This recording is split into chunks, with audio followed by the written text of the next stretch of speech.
with it. Here we are, two guys talking about Chelsea Football Club. I mean, no better time in the last 3 years to talk about Chelsea Football Club. 'Tis true, my friend. 'Tis so true.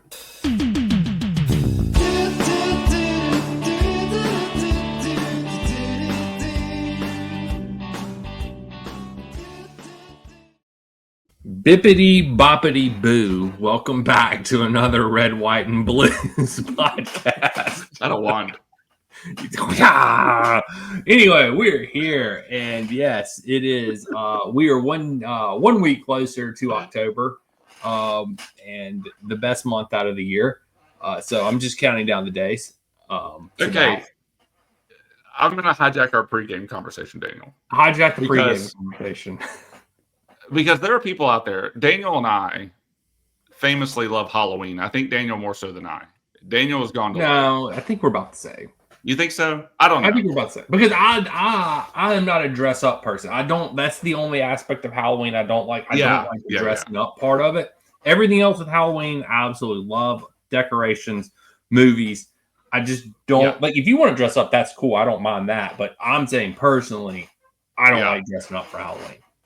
Yeah, I agree. There have been times when I dressed up, and I did enjoy it more than I thought I would. So, so maybe if I had a reason to dress up, I would. But Daniel, we might have talked about this.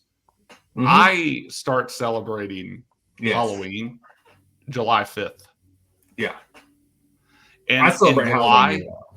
Okay, yeah. That's why you like it better than I do. But July 5th to me starts Halloween proper because there's no big celebratory holiday between July 4th and Halloween, right? Yeah. But I view July and August as Summerween because I love summer. So I'm still just watching horror in the summer. And if you can marry the two, then that's pretty good. That's true. Any type of summer camp shit, I'll watch it all day. Yeah. Right. But I view September as Halloween proper. So September and October to me it goes from Summerween to Halloween, maybe after Labor Day. It goes from Summerween that's fair. Labor Day is a good dividing point. I like that. Yeah. So that's how I view it. I don't know. What are your takes on this? I like that. I mean, we've talked about Summerween before. Yeah, we have, and I like the idea of dividing after Labor Day. It's just Halloween starts, whatever. So I mean, hey, look, Halloween decorations are out. They're out, man. I mean, so are Christmas decorations, but bump that holiday. I'm just saying. It's insane. There's more Christmas than Halloween right now in Costco's. Really, yeah. It's ridiculous. It's crazy. It's ridiculous. I am drinking Oktoberfest tonight. Oh, I saw that. Adams. I found some for the first time this year. So we'll be celebrating. We actually play Liverpool on Oktoberfest Day where I live. So, hell yeah. We're trying to get something together for that. We are going to try and get something together because we don't play at freaking 6:30 in the morning that time. Or even 8. It's at 9. But still, it's not 8 and it's not 6:30. I have to get up. Daniel and I have to get up pretty early to see each other, even on an 8 in the morning day. So. Yeah. Yeah. For sure. But I guess back to our regular scheduled program. Sorry. Yes. But no, it is officially still Summerween. We will start celebrating Halloween after Labor Day. So in a couple weeks, we'll start celebrating. Even though Jason and me celebrate Halloween year-round. Pretty much year-round. Pretty much. I don't know. My dog's being dumb right now. But I am Daniel, and he's Jason. Yes. I don't think I introduced us at the beginning. But we are the Red, White, and Blues podcast, and we talk about all things Chelsea Football Club, including when Chelsea bring the hammer down on Graham Potter and the Hammers and absolutely bludgeon them to death. Because it was an amazing match on, might add, Friday afternoon, which I know we probably disagree on this, but only because you work with an asshole and I have a little more flexibility in my schedule. I absolutely love Friday afternoon matches. Yeah. Because it's 2:00 our time on a Friday. And if we win, my whole weekend's made. If we lose, then I can just do other shit on the weekend and don't have to worry about it because it's over with. So Friday matches are my favorite matches. I am a proponent of moving every Chelsea match to 2:00 in the Friday window. Yeah, the thing is, I would really like Friday matches, but my job has become really unpredictable on Fridays, and it has been a real bummer because I left this job for another job and then came back to this job. So in that time, in that year and a half that I was gone, things have changed, and I do not like it. Or I would be more of a proponent on Friday, but I agree, Daniel. It was super nice to go into the weekend knowing that we did what we were supposed to do. Yeah. And boy, did we do what we were supposed to do. We did. And I mean, then I don't have to worry about what time I have to wake up on Saturday or Sunday to watch the match. And then, I don't have to worry about all that stuff. I know it's at 2:00 on a Friday. I get Whataburger. I sit down. I eat my Whataburger. I watch Chelsea play. We win 5-1. It was a glorious day. I mean, I don't even know. I guess we can go over the lineups to start with. I think we made, of course, I guess the big thing in this match, Cole Palmer pulls up with an injury in warm-ups. The classic, just absolute classic soccer, football saying, he felt something. And I'm about sick of this damn felt something. Don't even say that. Just be like, he's hurt. His hamstring got hurt. His groin got hurt. He didn't feel something, because feel something can mean either it's torn completely off the freaking bone or he'll be back next weekend versus Fulham. There is no, whatever. I don't know. But that was the big news. And of course, Palmer getting hurt led to our Lord and our Savior, Esteval, getting the start in this match, his first Premier League start. And I'll let you take the lineup from there, Jason. Oh, man. Daniel and mine, our theory is that Palmer, a bubble popped in his eye. Yes. This is actually from Daniel, but I heavily agree that, those damn bubbles, one of them got into his eye. Yep. And if that happens, you will feel something. That is 1,000% guaranteed. But that's the running theory right now. Yeah. Okay, so lineups. Bob in goal.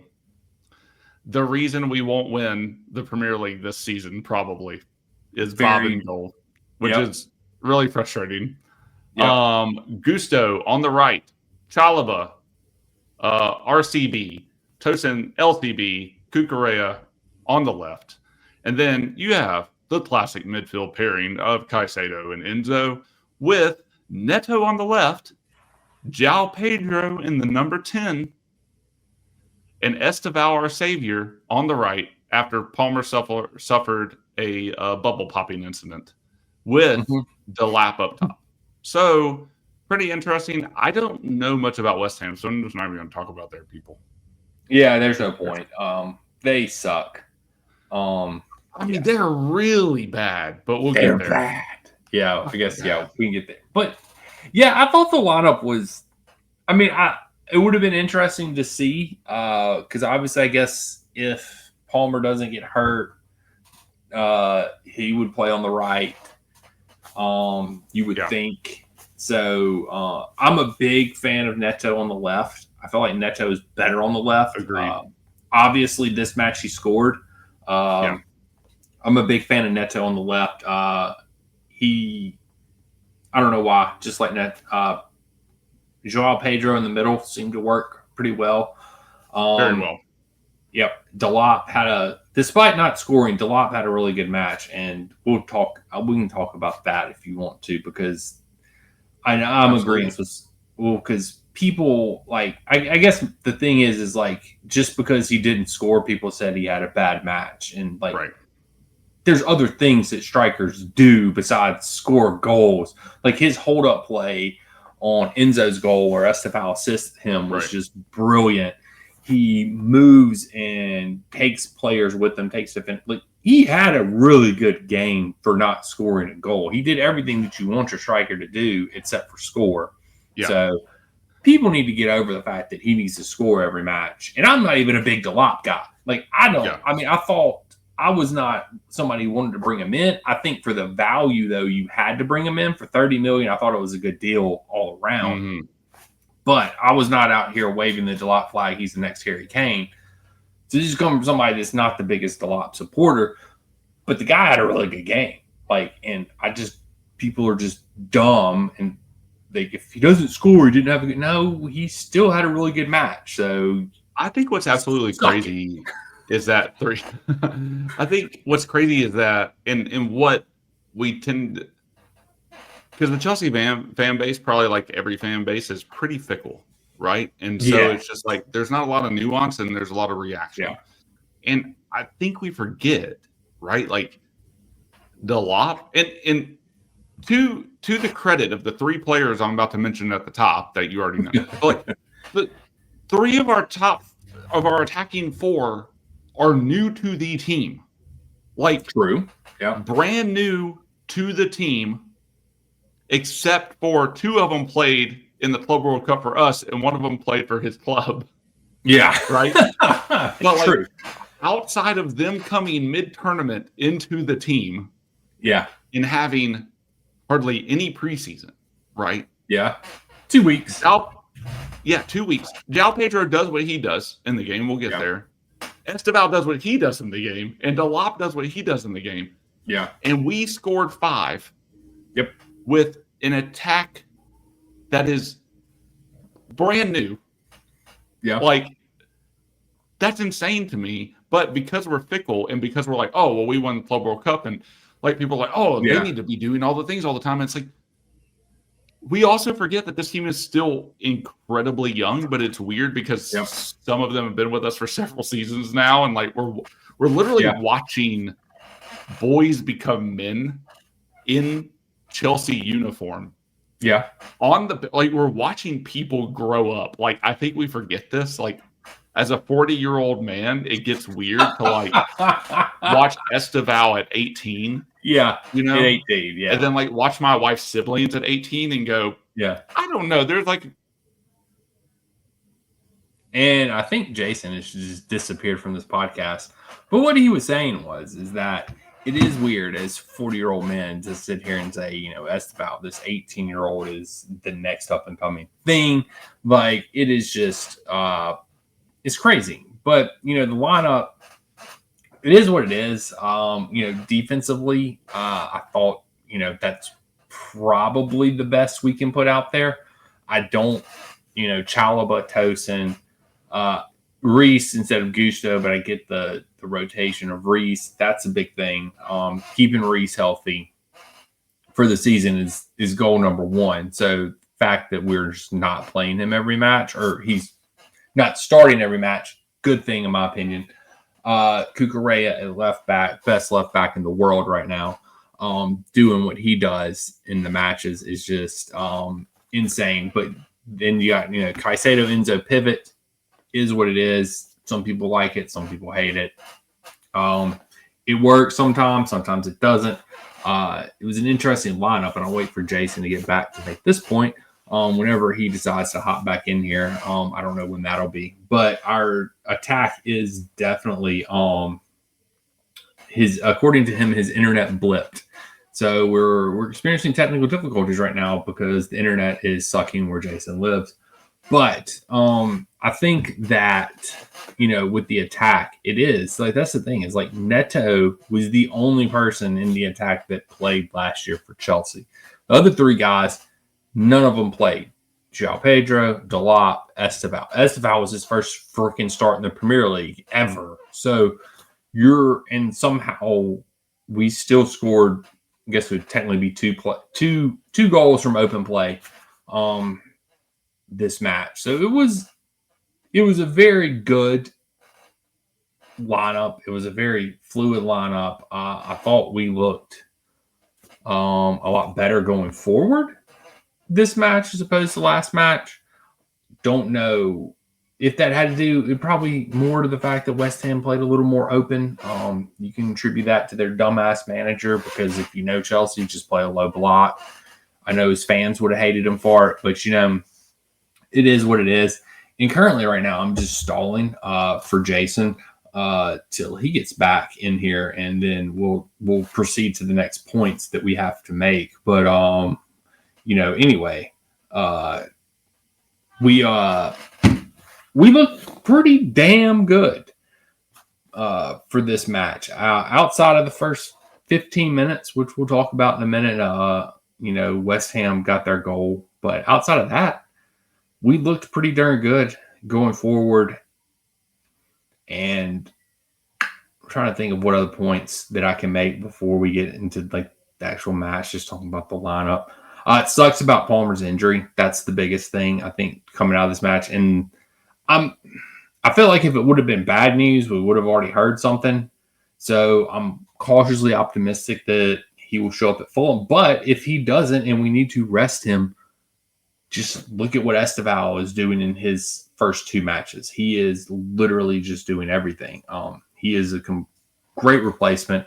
I honestly don't know how, when Palmer is healthy again, I don't know how you're going to keep him off the pitch this entire season if you're Maresca. I do believe Maresca is going to do his damn best to do it, but I just feel like he is too creative. He's too versatile.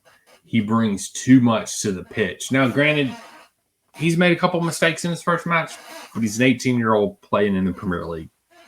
Like, it's going to happen. I don't really count it against him. Sorry, it's Esteval. But with that being said, I don't know. It's one of those things that I don't know Potter, terrible. Maresca is going to keep him out of the lineup for this whole season. I feel like it's going to have to be something. He's just going to, I don't know. He's going to have to play him at some point. Gittins has already proved that he's not good enough to start, and Esteval has, and Esteval's been with the team less than Gittins has. I guess they've been here technically the same, but like you bring Garnacho in, this is the whole Garnacho argument. My argument for Garnacho, I don't think he's a Ballon d'Or winner like some people think in our hierarchy at Chelsea. Don't think he's a Ballon d'Or winner. Number one. Number two, it's going to take minutes away from Esteval, and that's what I don't want. So, yes, Jason. Jason is back, guys. I've just been sitting here rambling for like the last 3 or 4 minutes about God knows what at this point in time. I was talking about my reasons for it currently. I didn't move on to anything with the match because I was trying to ad-lib stuff before we got to the match. Nice. So, but my point, I was talking about how I didn't want Garnacho at Chelsea, and the main reason was because of him taking minutes away from Esteval. Because if you bring Garnacho in, he's obviously going to start on the left, and that means Neto's going to start on the right. Then then you're taking minutes from João Pedro, Delap, and Esteval at that point in time. So, right. I don't know. That was my 2 cents. But we can move on to the game now because I think we've covered the starting lineup. Yeah. That is out of the way. So I guess let's talk about West Ham's, goal first, since that's what happened first. I thought we came out, we looked okay. We didn't look great in the first 10 to 15 minutes. Obviously, we gave up the goal. So, and to be fair, your point earlier about how we're not going to win the Premier League with Bob in goal, you just look at this goal. And, it's not 100% his fault. Defender should have closed out, but he literally dove at the ball with the wrong hand. Like, if he dives with his left hand and puts it up in the air, instead of reaching across his body with his right hand, he actually probably could have saved the ball. Yeah. But he dove with the wrong how do you, having been a goalkeeper in the Premier League for this long, dive with the wrong freaking hand? I think he got wrong-footed. This happened during the Crystal Palace game too. I think when there was like a scare or like they scored and get called off. I can't remember, but like he like juked the wrong way, and then like tried to recover and couldn't recover. So I'm not making excuses for him because he's been juking the wrong way for like a couple times now. But like at the same time, it was like a really good goal. Yeah. And it was. I don't think anybody expected Piqueta to like take it from the top of the box like he did. Yeah. And so it's like we were Daniel and I were keeping up with the Liverpool game earlier today, and it like is like that grab and back goal where he like just scuttles it. Yeah. And that, I mean, that's not the same type of goal, but like it caught the keeper unawares, which says a lot about Bob and says a lot about, like, to your point, we should have shut it down.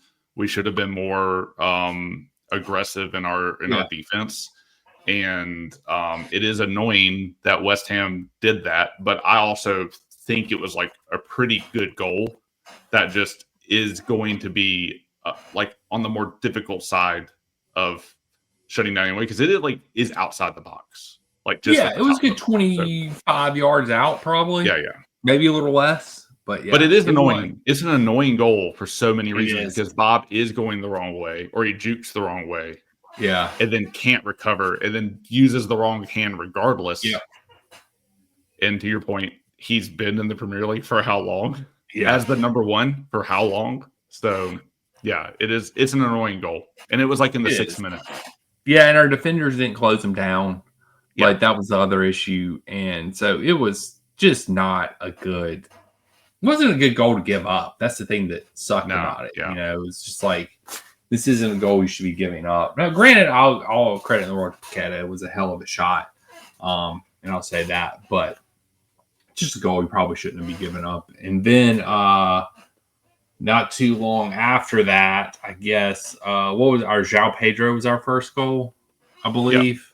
Yeah, off a freaking corner. The little rinky-dink, flip it to the near post, have Cucurella head it on to somebody. Actually worked this match.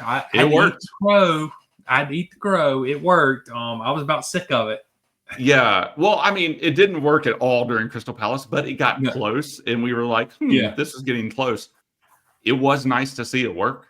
It was. This game, and there are more set piece things to come, but we've been working on this. Like, you can tell, this is a strategy that we are employing, and you can tell they've been working on it and that they're putting it into practice during the game. Mm-hmm.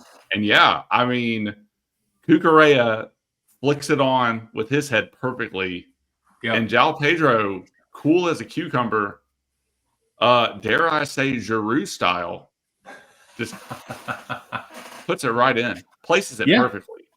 For sure. It was a great goal. It was a great little set piece corner. I'm just glad that set pieces are back at, well, I guess I'd say corners, because if you get us within range, Reece and Palmer can at least give you a shot at scoring. And you feel confident in them two taking set piece, free kicks. But corners have been dreadful for about 2 years now, even with this set piece specialist that we have on the team. I don't know where he was last 2 years to get his strategy in. Yeah, apparently, but it was a nice change of pace goal. Great header by João Pedro. Nice to have somebody that can use their head. That's nice. Then actually goes in the goal. Yeah. But then after that was the West Ham second goal. They got called off for offsides. I was just looking at that. Yeah, so that was the next big thing that happened. And I think it was sort of, I don't know. It was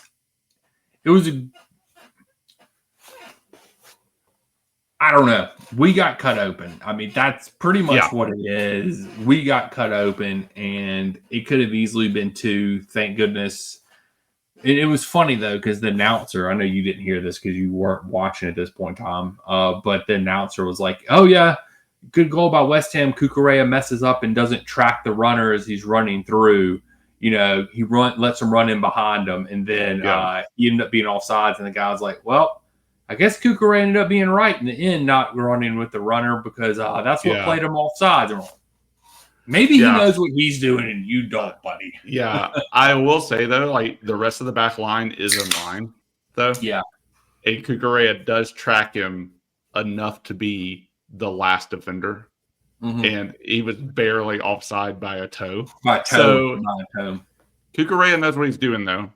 He's playing it smart. I have no doubt. But, man, why take the risk when the rest of the back line is already in line and you're like a couple yards off of him? Like, you don't have to do that, my guy. He would have been way off if Cucurella hadn't got pulled with him. But, so I am going to say Cucurella knew when to stop. Yeah. And that's what we're going to say. If I'm not mistaken, though, there was, like, the ball was out there. And so he was having to sort of split the difference between the runner and the guy with the ball. So it was a little.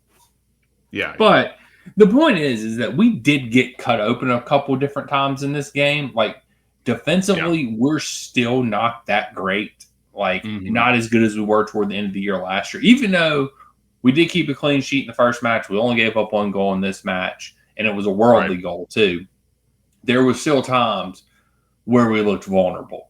And that's, I think, what makes me nervous about when we do play against a team that's a lot more clinical than a Graham Potter West Ham, which is probably one of the least clinical teams in the Premier League. But, yeah, like when we do play a Liverpool or even in Newcastle, or we play Tottenham at this point, Arsenal, like we play a team that is more clinical, they're going to finish their chances, and they're going to make us pay for these mistakes, which is what we saw happen last year, because we would have mental lapses in matches, and, our defense, why our freaking board thinks that it's okay to go into the season with these defenders, I don't know, but whatever. But I was going to ask you about that. I sent you a video, and it was a couple Chelsea guys on Talk Sport talking about the defense. I didn't even have a chance to watch it yet. You sent me that today? Yeah, one of them is Matisse, and he thinks that, like, our defense, most of the conversation centered around Trev. And so it was like, is Trev good enough to win? And they said to win a title. And I think the conclusion was basically, if Colwill was still there, you kind of need, like in the center back pairing, you need kind of like the world-class guy. And then you need the guy that's going to be world-class beside him. That might not have to be as world-class. And their conclusion was Colwill was our center back that was the world-class guy. And Trev could have been the guy beside him. And now that it's just Trev, and then whoever else we're putting beside Trev. Tosin. It's going to be Tosin. Yeah.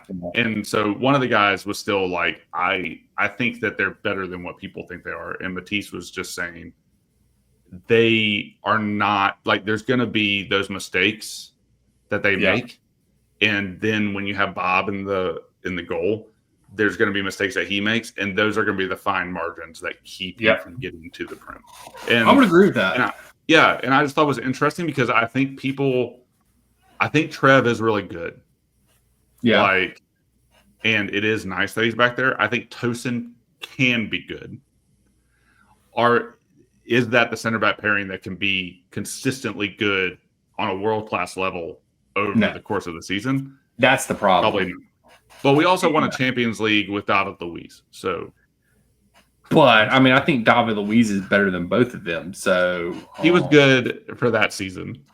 Yeah, and then he went to Arsenal and sucked, just like everybody else. But I mean, that's the thing with, like, Tosin. I think has the line breaking passing ability that he has that Trev doesn't necessarily have. It's not as good as Levi does it, but it is okay. Fofana definitely doesn't have that. But, I mean, that's the thing is, like, defensively, I don't necessarily trust Tosin as much as I do Trev, probably. Exactly. Same. But it's a weird thing. But then Trev, I also know, tends to make mistakes from time to time. Although, I will say, he's gotten a lot better.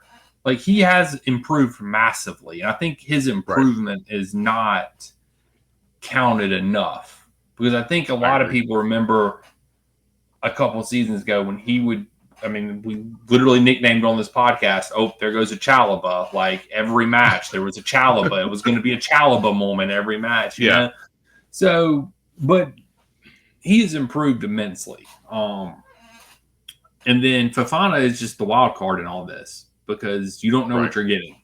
Like I don't know what I'm getting with Fofana. No clue. Well, then you throw in an Achimpong, and then you throw in like a Hato, and it's like they just are not. They don't have the experience in the Premier League, right? So then everything is a question mark. But it doesn't mean that Chelsea haven't won with question mark defenses in the past. That's true. But then this might just be all hopium. But then it also like could be like a situation where, like we saw last season, where our defense, and again, we had Colwill last season. Yeah. Which I'd feel a lot better about my prediction of us winning the league if we had Colwill, and I still made it without him. But like we watched our defense get better through the season, and we wound up being like we let in like the third least amount of goals or something. Yeah, like that's true throughout the whole season. So I will say at least the coaching staff for the defense has proven they can take a defense through a season and improve them. Now, again, we had Colwill.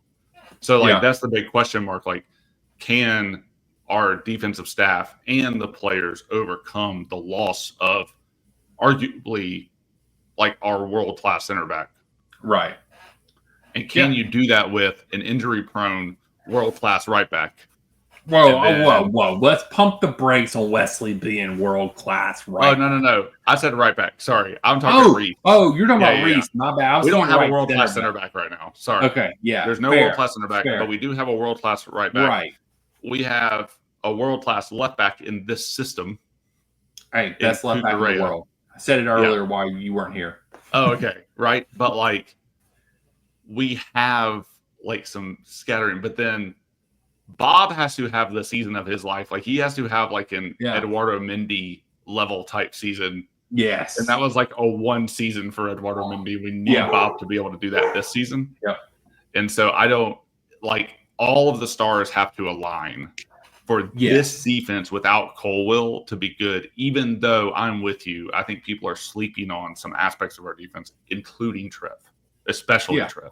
So, And I mean, I think that we need, I said, and you said, we agreed before the transfer window opened that we should sign a center back. Like that's something we needed was a world-class center back. But it's a tough call. Like I think the problem is there's really no world-class center back that was available this summer. Exactly. Like there was, like you could have gotten Bastoni. Was one of the few that I would have taken. God forbid that rumor with Konate is true. That man is complete trash and washed at Liverpool. Should have been sent off today. He gave the ball away so many times in the midfield today. So bad. Spoilers, if you haven't seen, well, everybody will have seen the score from the Liverpool game. Liverpool were shit today. They were absolutely horrid. I don't want to turn this into a pool shit fest, but like they were garbage. So if we get Konate, that would suck. I would cry probably. That'd be the worst thing ever. But I just don't think. I don't know. There's not a lot of world class center backs out there. So my dogs are going nuts because they're blowing off the driveway. Yeah. Anyway, so let's go to our second goal. Which was the first one was the corner. Yep, this was Neto's goal. This was Neto's goal. Walk me through. I don't remember Neto's goal. I was watching some stuff back earlier. I don't remember Neto's goal. I know it was Bissaka's fault. Yeah. Like the first, like 3 goals were. Yeah. This was the one.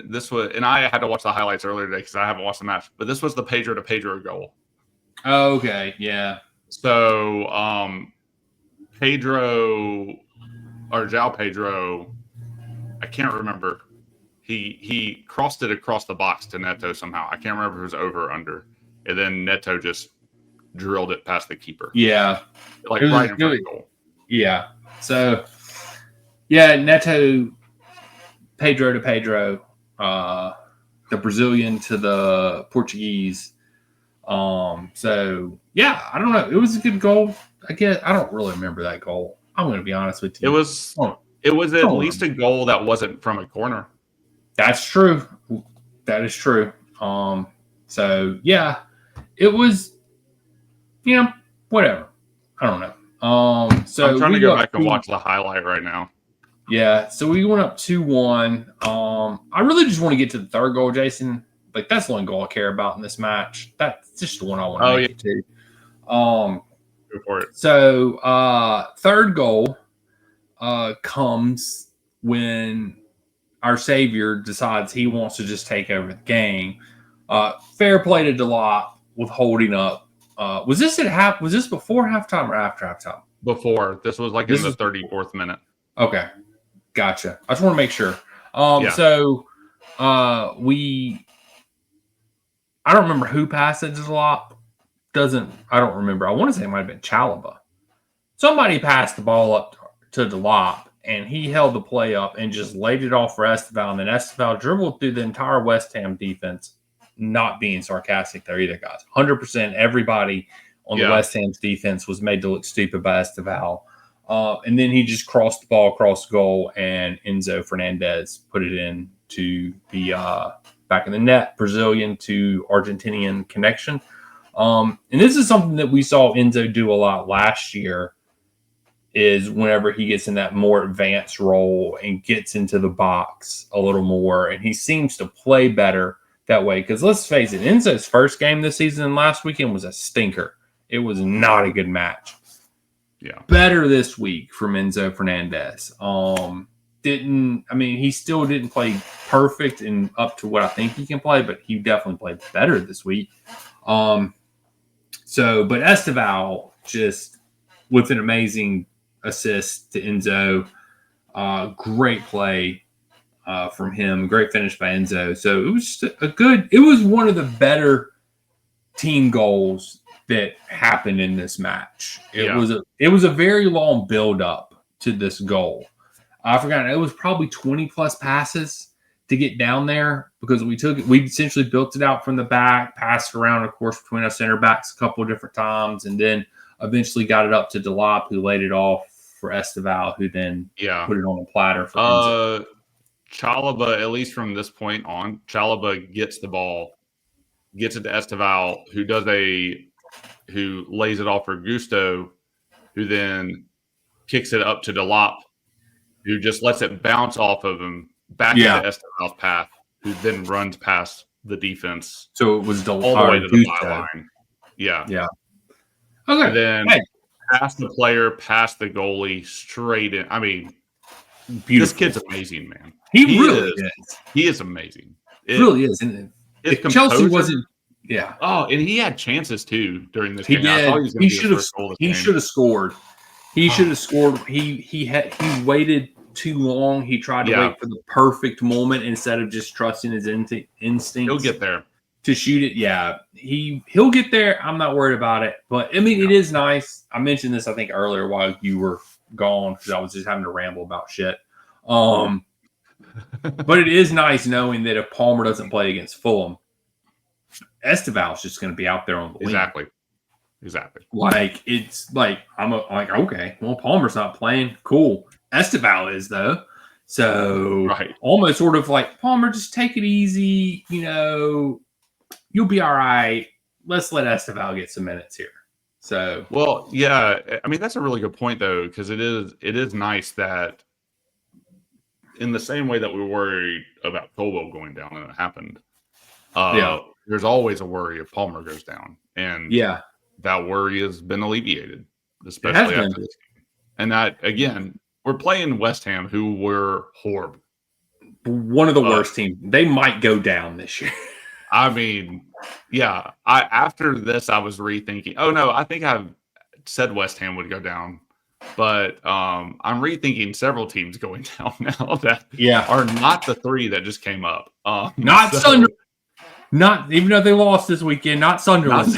Not Sunderland, not Leeds, really. So, I mean, both those teams are doing really well, especially compared to West Ham.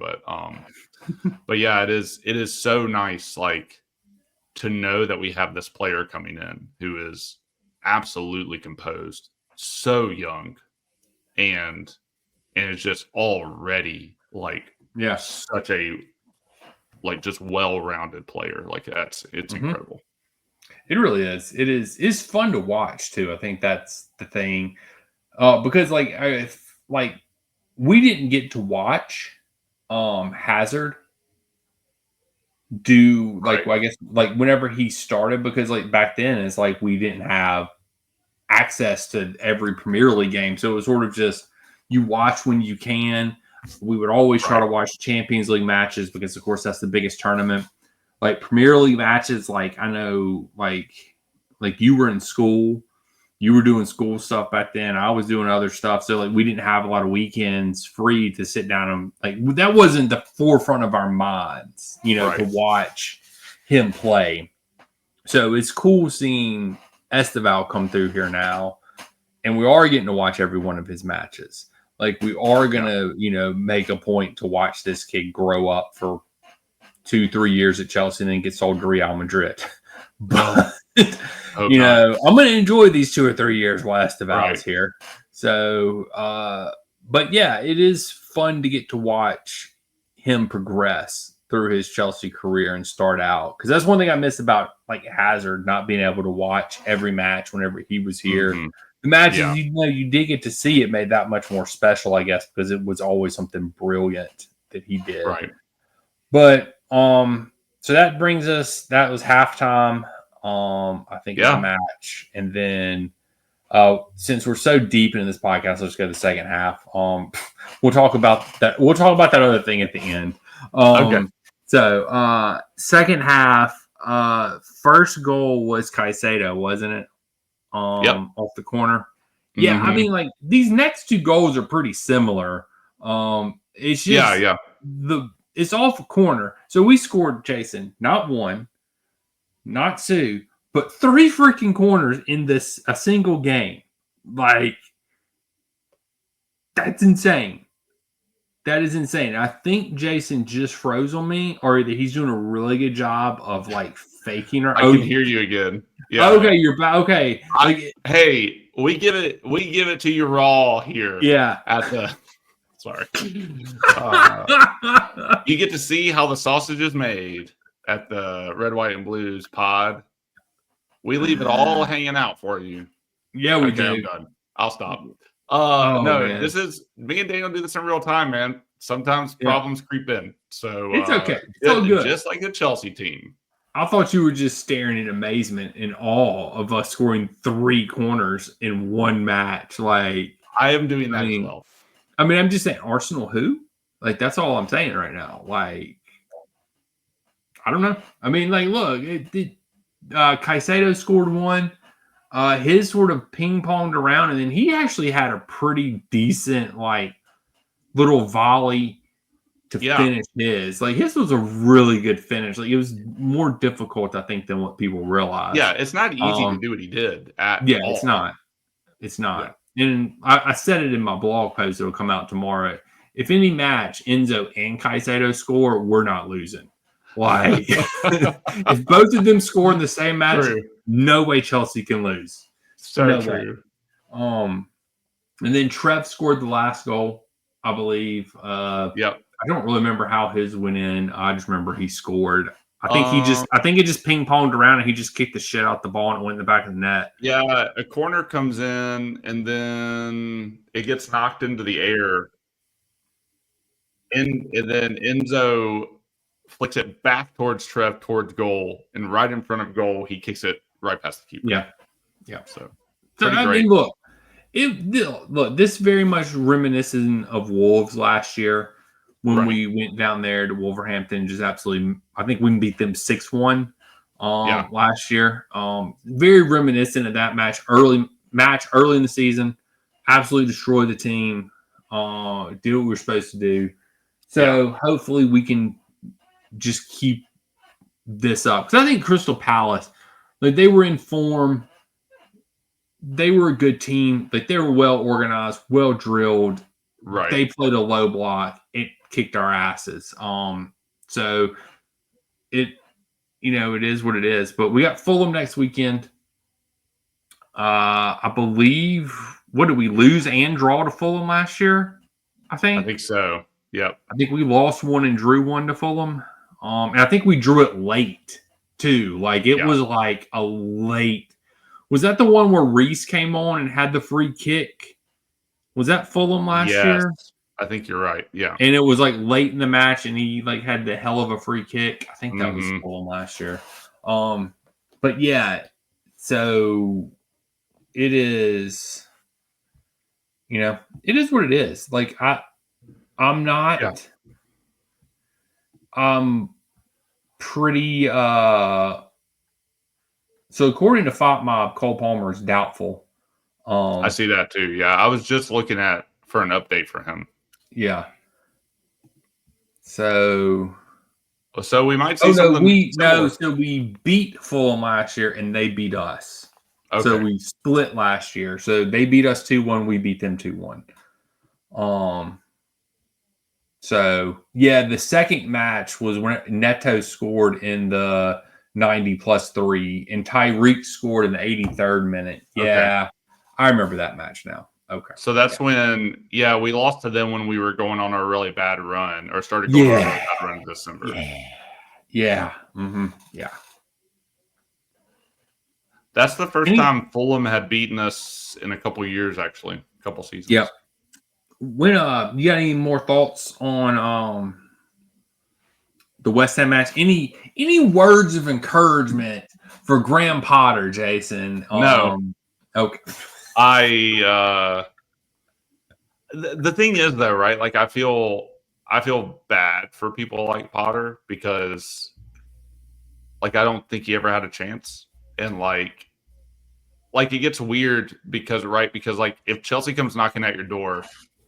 Yeah, okay. Fair. Like do you take that job? Yeah, I would take that job. Like especially if you're like a head coach in football, I feel like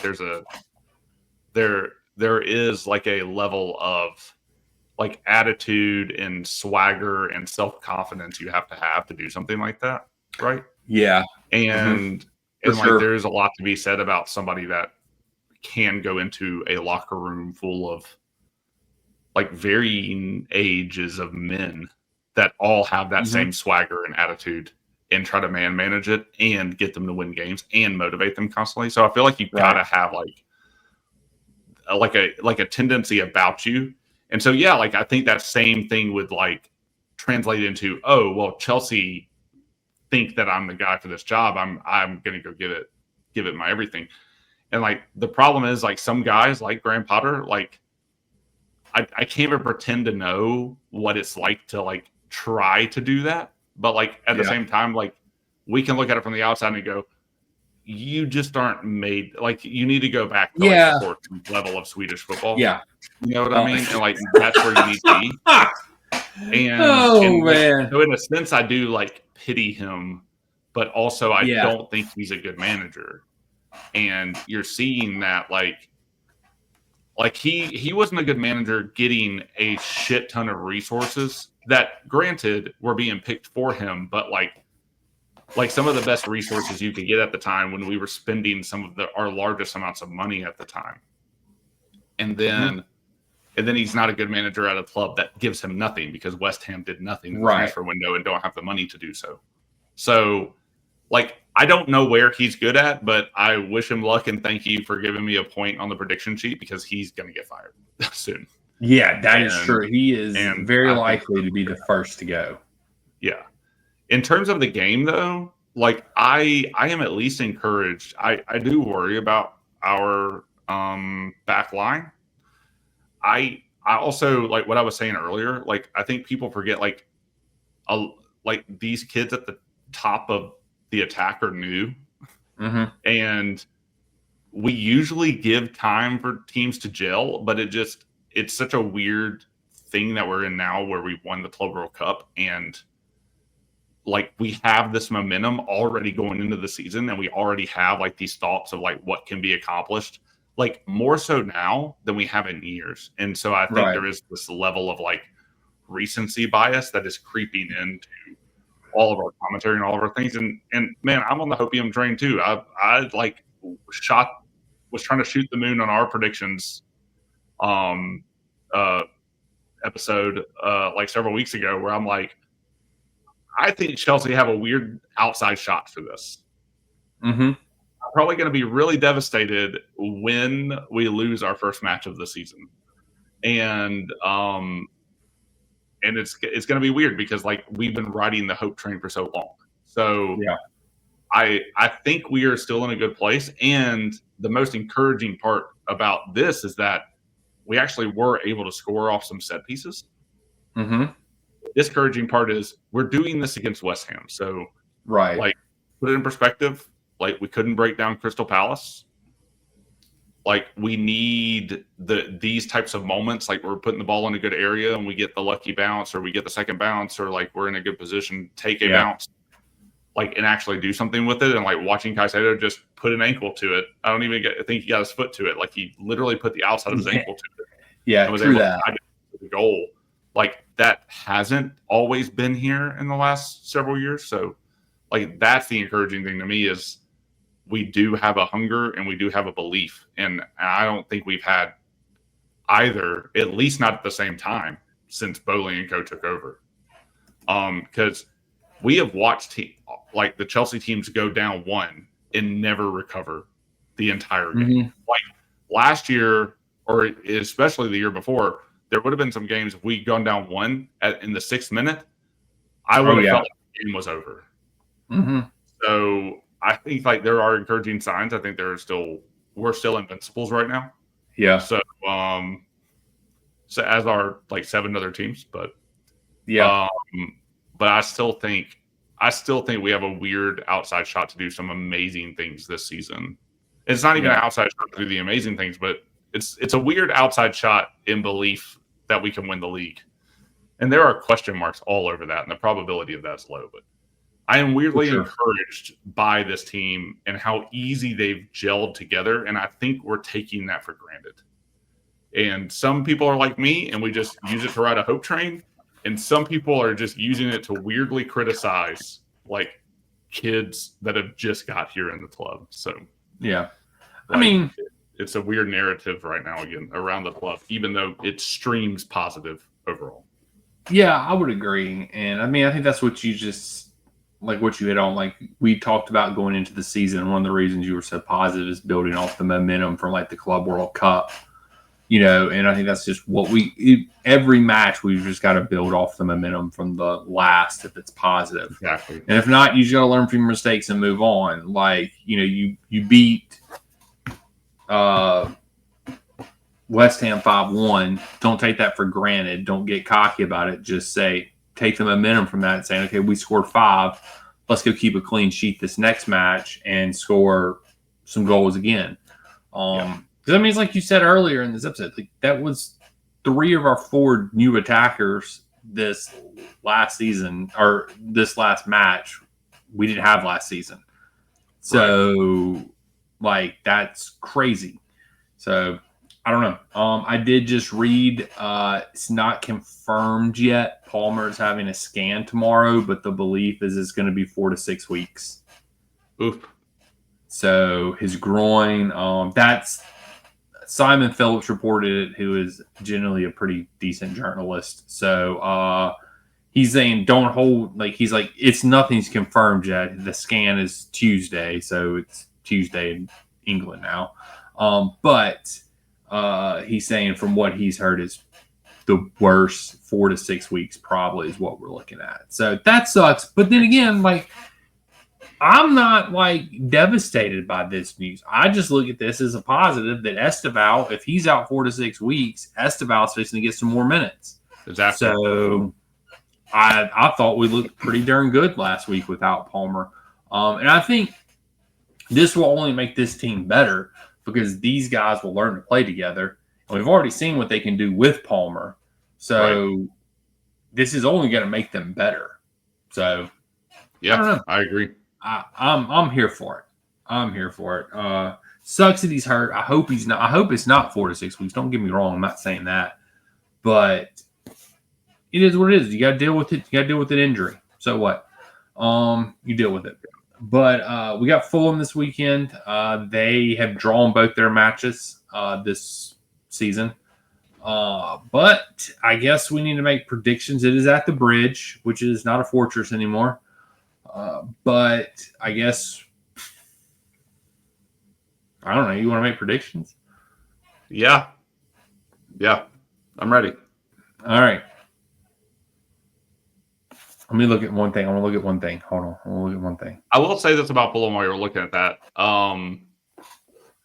They looked a little threatening against Man U.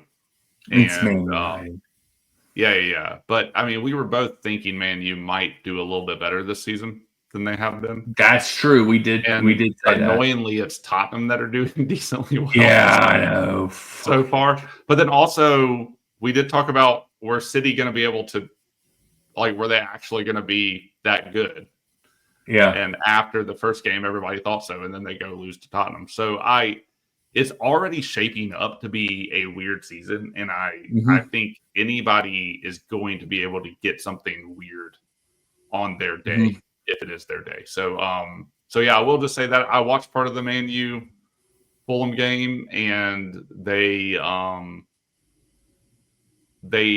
I at least watched the first half, and they did seem like they were putting some patterns and things together. So teams are looking decently drilled this season, and like you can kind of see the philosophies playing out on the pitch. So I guess we'll see how that plays out. But they did look a little bit open as well. So I'll say that. And then, so let's put it. I think honestly, this match comes down to how does Fulham play. They're coming to the Bridge. Do they sit back? It's a derby. It's a derby. Whatever you want to say. It's literally I can spit on Fulham from the Bridge. It's in Fulham, so it's like it is what it is. It's gonna be. So do I think they're going to sit back, or do I not think they're going to sit back? Because if they're going to sit back, it's going to be a low-scoring slog fest. If Fulham comes out and tries to play, we're going to wax them. I just feel that way. So I don't know. Yeah, I think João Pedro's hot. I think Esteval's hot. Yeah. I think Neto is doing pretty well. I think our midfield's got it together. Depends on how good we're able to defend if they do come out a little bit open. So yeah, I don't know. And to take this into account, they do have a match on Wednesday. I just saw that. Yeah. They have a EFL Cup match. Yeah, Carabao Cup. I was looking to see Leno's their goalie. Wow. Yeah. Okay. I'm between two. Is Robinson hurt right now? I'm feeling good about this. Robinson. Where's Jedi? Oh, he came on as a sub. Man, bump you, Fulham. Okay, I think I'm ready. All right, I'm ready. I've got my prediction. You ready? This is gonna be dumb. This is a dumb prediction. Okay. 3, 2, 1. 3-0 Chelsea. Damn it. I almost went 2-0. Almost went 3-1 again, but I was like, I'm not doing the same thing. I'm going to have confidence in my defense this week. We're going to keep a clean sheet. Dude, if we beat Fulham 3-0, it's going to be dangerous for me because I'm really going to start to believe some shit. Hey, if this comes true, I am going to start believing some stuff. But it is at home. It's the early game on Saturday. Unfortunately for us.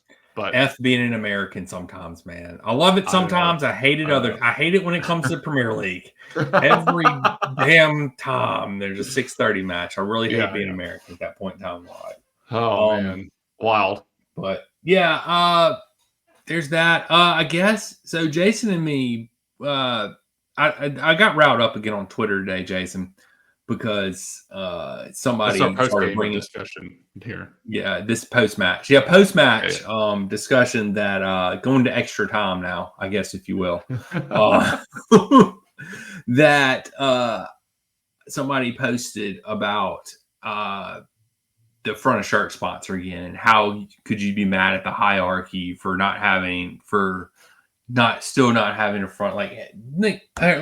go. I'm gonna go find the tweet because I was like, this is stupid. I got to go to our Twitter. Hold on. Well, we did do our due diligence, Daniel and I, before the pod and the pre-game, and we looked at our predictions because when we in our Club World Cup win celebratory episode, Daniel and I made predictions on when we think the shirt sponsor would appear finally on the kits. We did. So, that's where this is coming from, because somebody tweeted out today. Are people really still having a go at the hierarchy about a front of shirt sponsor? If we agreed to a deal before last season, we wouldn't be receiving the money that a Champions League side, a world champion club, Chelsea, should be making.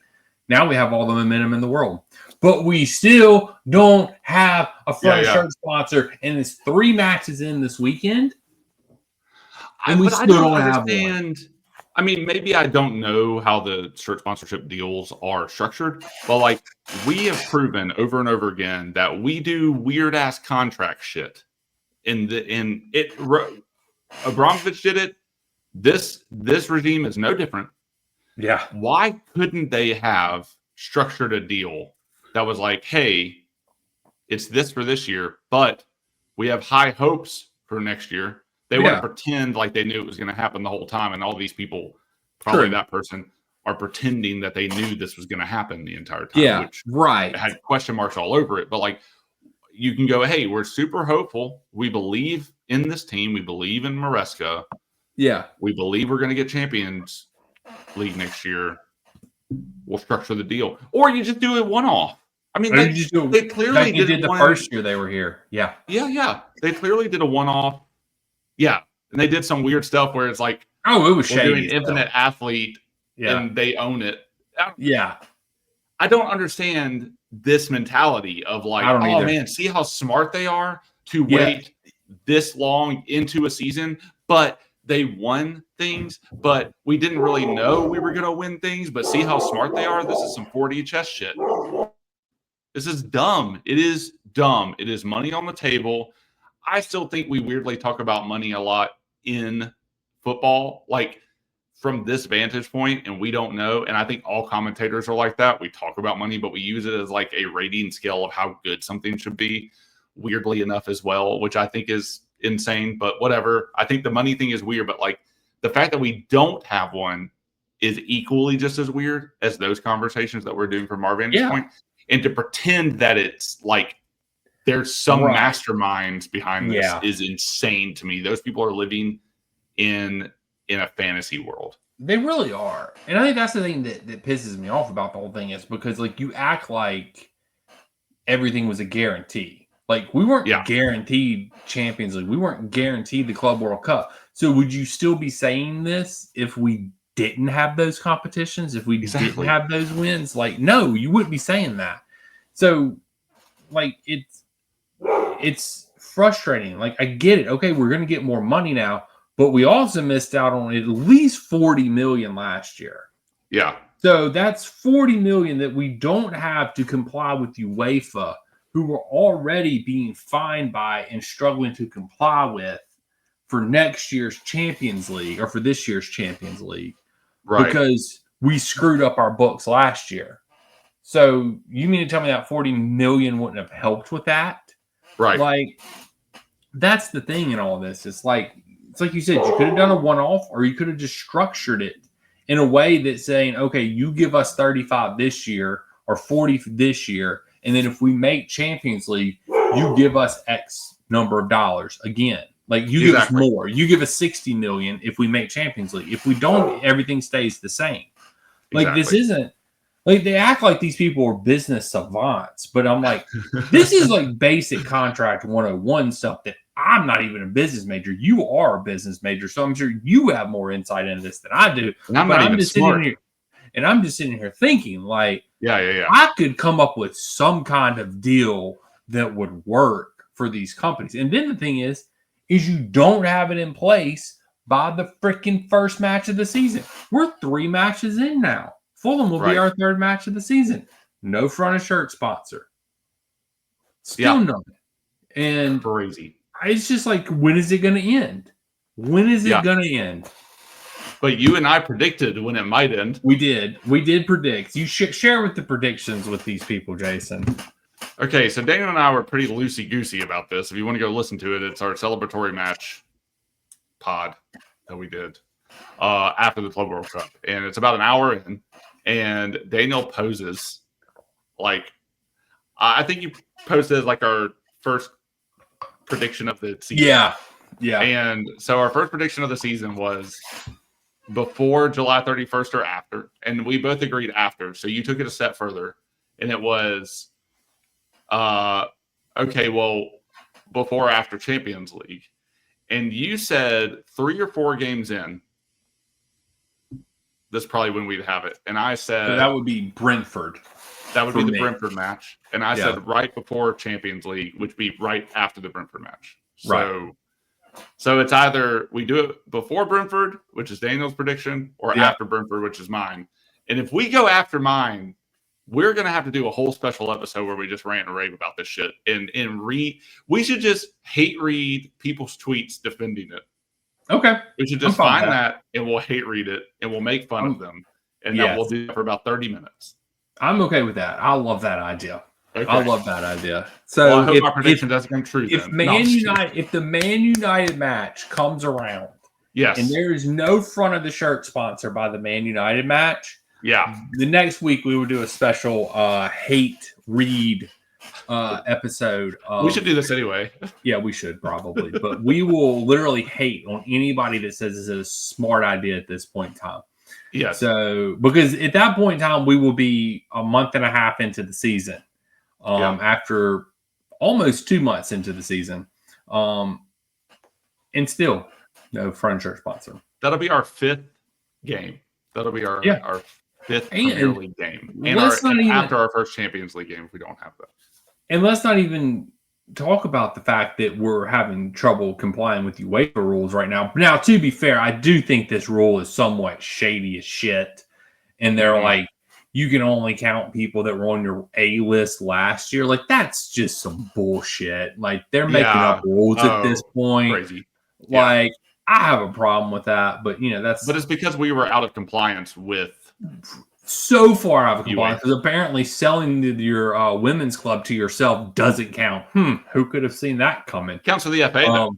Yeah, it counts for the FA, but not the because the FA lets you get away with whatever the hell you want to. It doesn't matter in the FA. UEFA will at least attempt to reel people in. But yeah, I don't know, man. It is crazy. I'm ready for Fulham. Not ready to wake up early in the morning. I'll sleep on the couch the night before because that's the only way I'll get out of bed the next morning. Just sleep on the couch, wake up, watch Chelsea and Fulham play, and then probably go back to bed because I'll just be tired. But hopefully you'll have sweet dreams after we win 3-0. Heck yeah, man. Heck yeah. Anything else you want to add? Anything else we need to talk about? Did I miss nothing? Nope. You covered it all, man. And I cannot wait to go back and listen to what you said while I was gone. My complete and utter nonsense rambling for I was just rambling, trying not to talk about the match because I was like, I need to wait for Jason to talk about the match. Dude, no, I was like, but I love it. Yeah. So I guess tell the people where they can find us because I ain't got nothing else either. Yeah, we are on X, Instagram, and Substack. Daniel writes amazing things on there. I've written one thing, but more to come. We made it easy for you to find us on all those. The names down below. We're at Red White Blues FC. We are there, and we're also on Spotify or Apple, wherever you listen to your podcast at. We're also on YouTube. Subscribe there.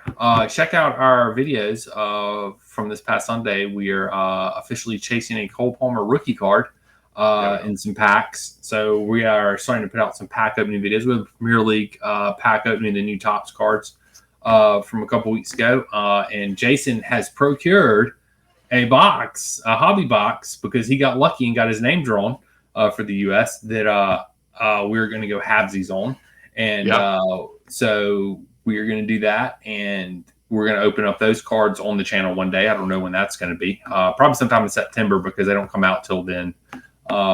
It's supposed to be available to or showing up to me by September 17th. Okay.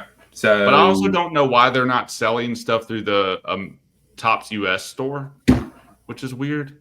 The Topps US, like, they have totally botched this thing. Like, it has totally been botched. Like, Topps. I told you the other day that after we get this box, I'll probably will not buy another box of just the original Premier League ones. I will probably just wait for Chrome to come out, because that's how much I don't really like these cards. Other than the Esteval card, I want an Esteval, but they just don't even have any of the Premier League stuff for sale like they did in the UK. Like, there's no 10s. Yeah, they don't even have the 10s for sale, and I thought the 10s were a pretty decent value. I agree. Like, for what you got in the 10s, I think the 10s were like $15. I got one from the UK. Buy them through DAZN though. Like, it's so weird. Like, you can't buy them through Topps.com, but Topps.com is where they did like the lottery to get hobby boxes, and that was like the first release of the hobby box. So yeah, Daniel and we both entered and we got one. He got it. I did not get it. So yeah, but I mean, it's ours. It's ours. We're gonna open it on screen. It's for the content. It's for content. So we will open that. Maybe do a little more formal review, because we didn't review really the last one. That's true. Yeah, that would be good. We didn't. We sort of opened it. But yeah, watch out for pack opening videos. Got some more of those coming your way in the near future. So we're going to start doing a little bit of that. So if you got any suggestions of reasonable stuff, I'm not opening any $700 Immaculants, so don't ask me to do that. Right. Sorry. Not doing that. But if you have any suggestions of stuff you want us to open, old school stuff is cool. That's with the Cole Palmer rookie card. We've been opening stuff from 21, 22, Topps, and Mosaic too, I believe. Yeah. So we've opened up some of that stuff, but check us out. And I guess until next week, when hopefully we have a friendly shirt sponsor. Catch you guys and gals on the flip side. Yo, Chelsea are winning the Premier League this season. Flippity floppity. You heard it here first.